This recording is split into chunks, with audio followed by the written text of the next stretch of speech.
Alright, what's up sa ating mga Katank G user dyan. Okay, ngayon tuturuan ko kayo paano mag-upload ng AMP file sa ating Tank G using ang isang Android phone and the MFX application.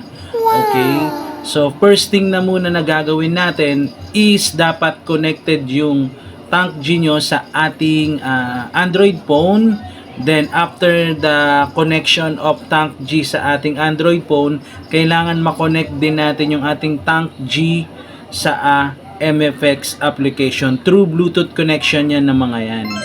Okay, next, after nyo ma-connect through Bluetooth connection, ang gagawin, ito na yung magiging look niyan pag connected. Okay, so swipe lang natin. Click nyo lang yung AMX. So ayan na yan. Tapos after nyan, punta tayo sa Open AMX file. Magre-redirect na yan sa Google Drive kung saan nakasave yung ating mga AMP files. Okay? So for example, ayan na yung mga AMP files ko. Okay? Mga acoustic amp simulation yan. So ang gagawin ko, ito na lang, AC3 compensated. Okay? So click. Papasok na yan ngayon sa MFX application. Okay, ayan na.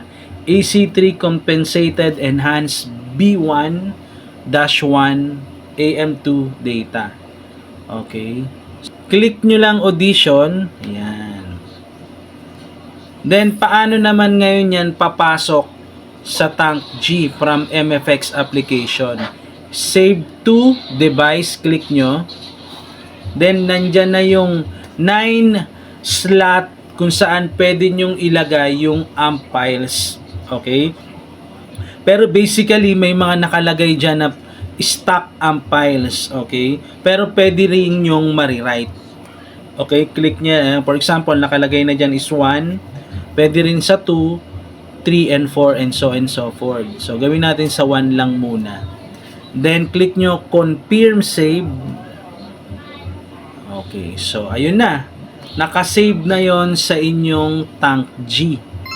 Okay, so ganun lang kadali mag-upload ng AMP files sa ating Tank G by mBabe using ang isang Android phone and the MFX preset application. Okay.